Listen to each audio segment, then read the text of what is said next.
waktunya sebentar. Begini Bu, saya kan dapat tugas dari guru penggerak terkait demonstrasi kontekstual untuk mewawancarai beberapa kepala sekolah terkait pengambilan keputusan.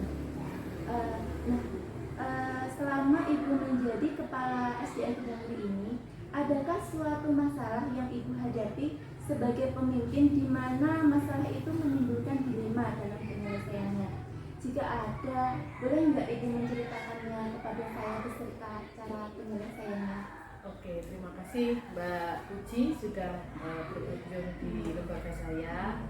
Alhamdulillah, sejauh saya diberi amanah sebagai kepala sekolah, sering sih kita harus sering menemui hal-hal yang dilema untuk mengambil keputusan. Tapi ada skala prioritasnya juga sih masalah.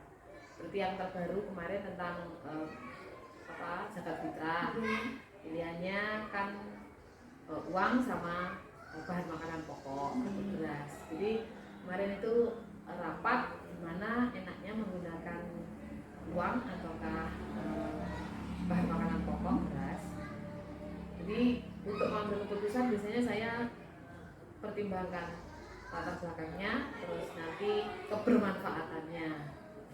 Jadi saya lihat karena saat ini sebagian besar wali murid saya adalah petani, jadi dan kebetulan juga barusan panen-panen, akhirnya diputuskan pakai beras saja sebanyak kurang lebih 2,5 kg sampai 3 kg.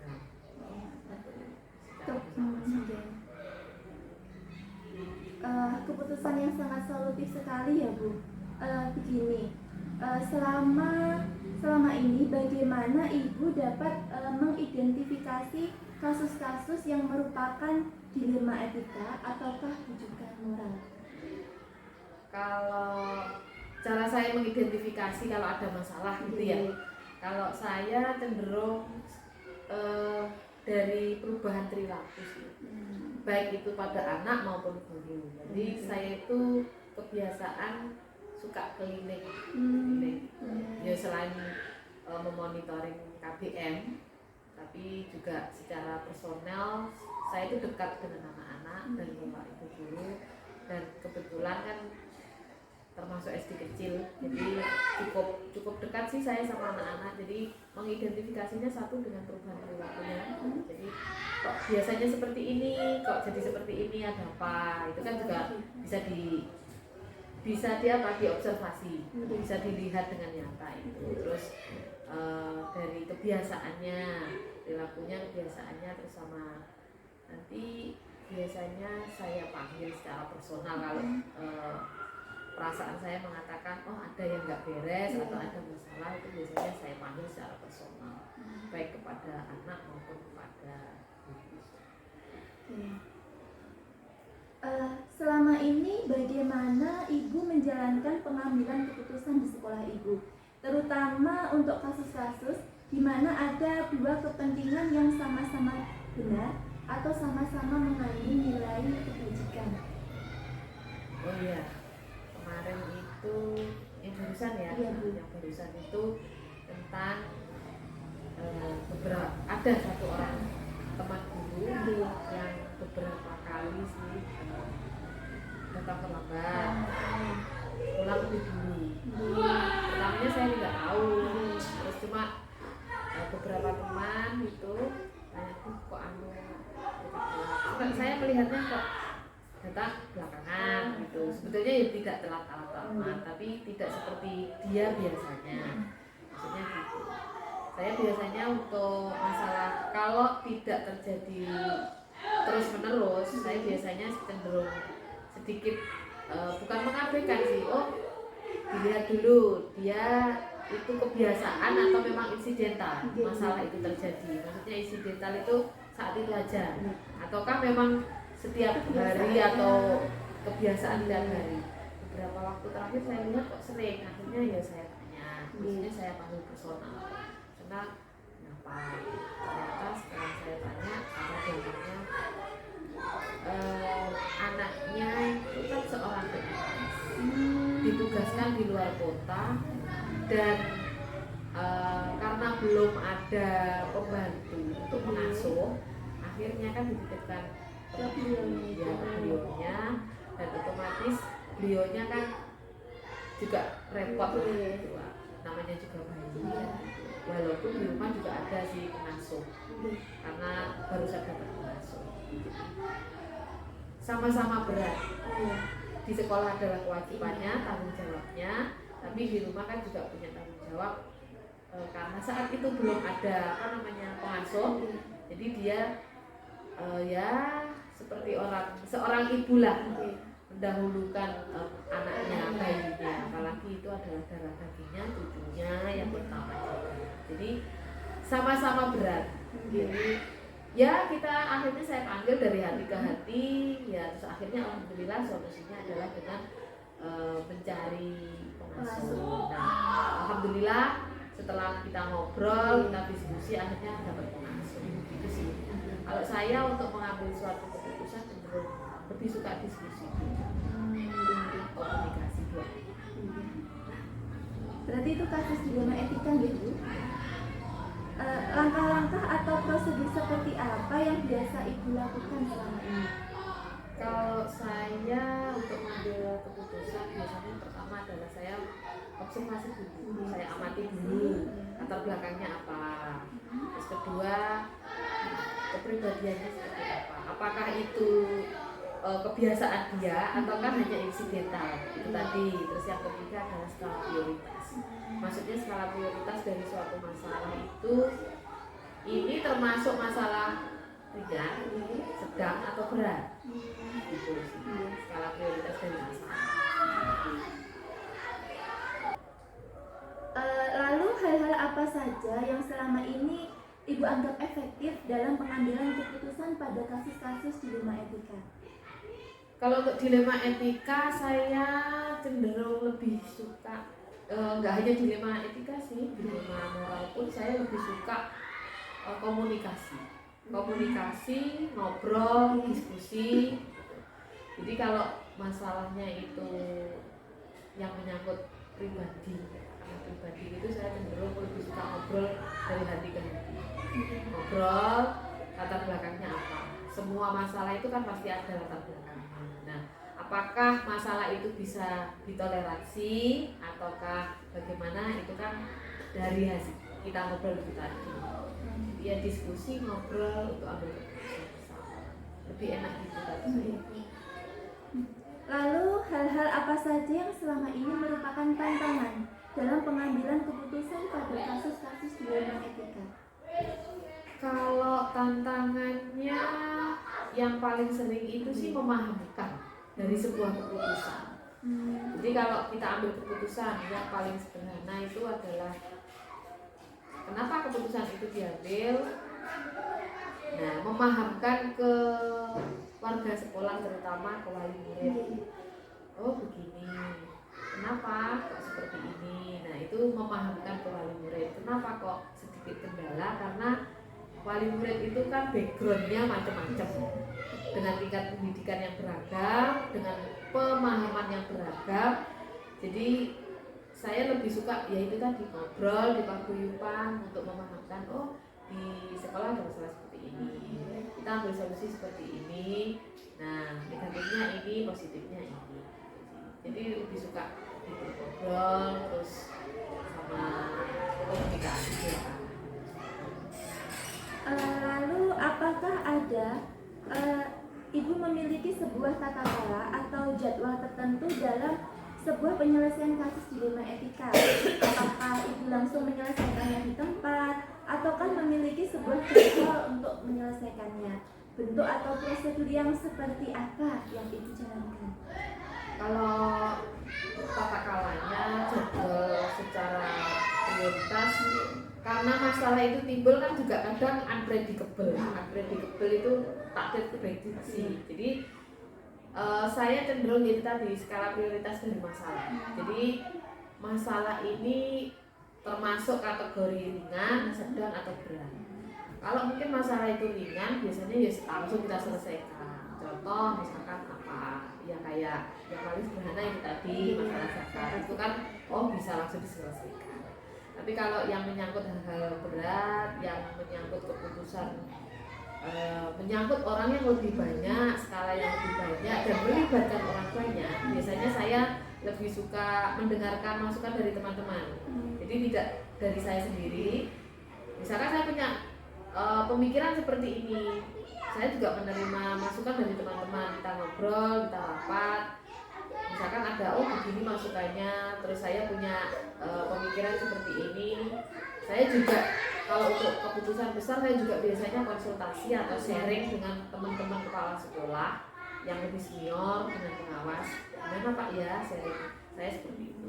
Nah, jadi semakin banyak masukan, semakin banyak solusi-solusi alternatif yang saya terima untuk ambil keputusan yang ibaratnya nanti efek sampingnya itu lebih minimalisir.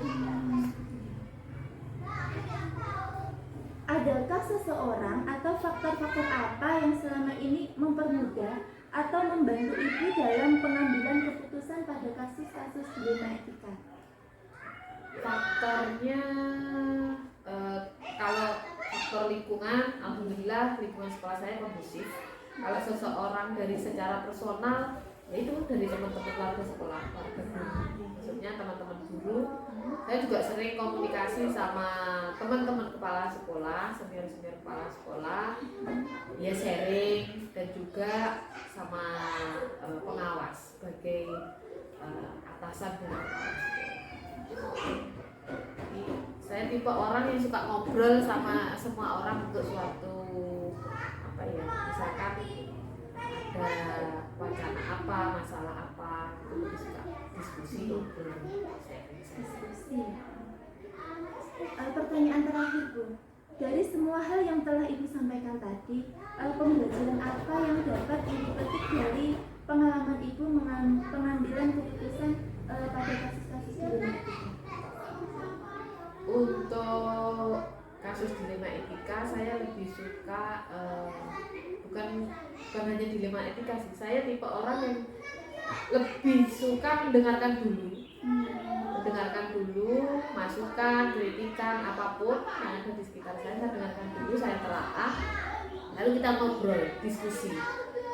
Ada masalah seperti ini, terus report masukan Anda semua Bapak Ibu guru, terus kita sharing, saya juga sharing sama teman-teman kepala sekolah, saya juga sharing dengan Bapak Ibu pengawas. Nah, jadi nanti seandainya saya mengambil suatu keputusan itu bisa lebih smooth, lebih tidak merugikan banyak orang dan skala risikonya lebih minim. Terima kasih Bu untuk waktunya. Terima kasih juga. Ini cuma gitu tadi ya. Iya. Bisa disambung lagi Bu. Insya Allah. Terima kasih Gen. Sama-sama sukses selalu. Amin, dan amin. Semoga segera mendapatkan predikat GP, tidak CGP. Amin ya Allah. Matur suwun Ibu. Sami-sami.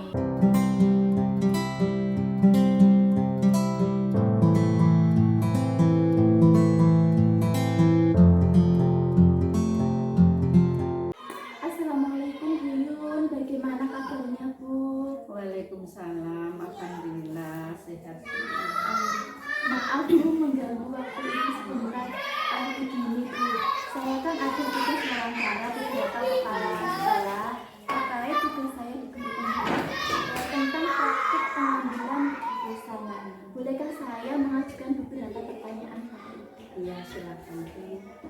Jadi begini Bu, selama Ibu menjadi kepala di SDN 3 Sukojoboyan, adakah suatu masalah yang Ibu hadapi sebagai pemimpin di mana masalah itu menimbulkan dilema dalam penyelesaiannya? Jika ada, boleh nggak bisa panjenengan menceritakannya kepada saya? Iya, begini Bu, sebenarnya sih banyak masalah yang menimbulkan dilema di sini. Oh iya, ini saja ya Bu, yang baru saja terjadi beberapa bulan yang lalu, ada salah satu guru di SD kami yang mendapat tambahan tugas baru menjadi kepala sekolah di SD lain. Nah, awalnya beliau adalah guru kelas 4. Setelah beliau pindah tugas, ada salah satu siswa beliau juga ingin pindah. Jadi saya bingung waktu itu antara mengizinkan pindah atau tetap mempertahankan anak tersebut. Lantas keputusan apa yang ibu ambil saat itu? Ya, saya bersama dengan rekan-rekan guru melakukan musyawarah bagaimana menyikapi masalah tersebut, dan akhirnya kami memutuskan untuk memanggil orang tua siswa tersebut, melakukan pendekatan personal kepada beliau bahwasanya walaupun guru kelas 4 tersebut pindah tugas menjadi KSD lain, tapi tetap ada yang mengajar di kelas tersebut, dan memberikan pengertian bahwa guru yang akan menggantikan di kelas tersebut adalah guru yang mumpuni, sabar dan telaten mendampingi anak didik di kelas tersebut. Wah, keputusan yang sangat solutif sekali ya Bu. Jadi begini Bu, dalam modul yang saya pelajari itu ada 2 jenis dilema, yaitu dilema etika dan juga rujukan moral. Nah, untuk dilema etika itu merupakan dilema kebenaran melawan kebenaran, dan rujukan moral itu merupakan kebenaran lawan kesalahan. Nah, kalau menurut Ibu, bagaimana Ibu dapat mengidentifikasi kasus-kasus yang merupakan dilema etika ataukah rujukan moral? Begini, biasanya sih saya lihat dulu kasusnya Bu. Jika kasus ini berhubungan dengan ranah hukum, berarti itu adalah rujukan moral. Tetapi jika itu tidak berhubungan dengan ranah hukum, nah berarti itu adalah dilema etika. Apalagi jika dampaknya memang benar di satu sisi dan benar di sisi yang lain. Jadi sudah bisa dipastikan itu adalah dilema etika. Oh, berarti seperti kasus dilema yang Ibu ikuti tadi Bu, apakah mengizinkan murid itu pindah ataukah mempertahankannya? Nah, di mana kedua keputusan itu sama-sama benar dan tidak melawan hukum. Makan Bu? Iya, betul sekali Bu. Berarti selama ini bagaimana Ibu menjalankan pengambilan keputusan di sekolah Ibu, terutama untuk kasus-kasus di mana ada dua kepentingan yang sama-sama benar atau sama-sama mengandung nilai kebajikan? Ya, menurut saya lebih memilih nilai-nilai kebajikan yang harus dijunjung tinggi Bu. Karena dengan menjunjung tinggi nilai kebajikan seperti keadilan, kemudian kejujuran, kemanusiaan dan lain-lain, maka kebenaran itu sendiri akan mengikutinya. Langkah-langkah atau prosedur seperti apa yang biasanya Ibu lakukan selama ini? Untuk masalah seperti itu biasanya saya memerlukan 3 tahapan Bu. Yang pertama, saya mengkonfirmasikan masalah kepada yang berkepentingan. Yang kedua, berdiskusi dengan rekan-rekan guru dan komite sekolah. Terus yang ketiga, biasanya saya merefleksikannya bagaimana kalau saya ada di posisi mereka, kepada hal seperti apa yang saya inginkan atau saya ingin diperlakukan seperti apa. Ibu. Hal-hal apa saja Bu yang selama ini Ibu anggap efektif dalam pengambilan keputusan pada kasus-kasus dilema etika? Apa ya Bu, saya rasa semuanya akan efektif jika kita komunikasikan dengan baik kepada semua yang berkepentingan, ya, sehingga mereka itu tahu apa yang terjadi kepada kita dan kita tahu apa yang terjadi kepada mereka. Hal-hal apa saja Bu yang selama ini merupakan tantangan bagi Ibu dalam pengambilan keputusan pada kasus-kasus dilema etika? tantangannya hanya satu Bu, jika tidak ada keterbukaan dari salah satu pihak. Jadi kasus-kasus dilema ini membutuhkan keterbukaan dari semua pihak dalam menyelesaikan masalah itu. Apakah Ibu memiliki sebuah tata cara atau jadwal tertentu dalam sebuah penyelesaian kasus dilema etika? Apakah Ibu langsung menyelesaikannya di tempat, ataukah menyelesaikannya dengan menggunakan bentuk atau prosedur yang mungkin seperti apa yang Ibu jalankan? Apa ya Bu? Jadwal tertentu mungkin tidak ada. Tapi kalau prosedurnya jelas ada. Seperti yang saya katakan tadi Bu, saya memerlukan diskusi terlebih dahulu dengan rekan-rekan guru dan komite sekolah. 2 langkah itu saya ambil untuk mencari solusi terbaik bagi semua pihak. Adakah seseorang atau faktor-faktor yang selama ini mempermudah atau membantu Ibu dalam pengambilan keputusan dalam kasus-kasus dilema etika?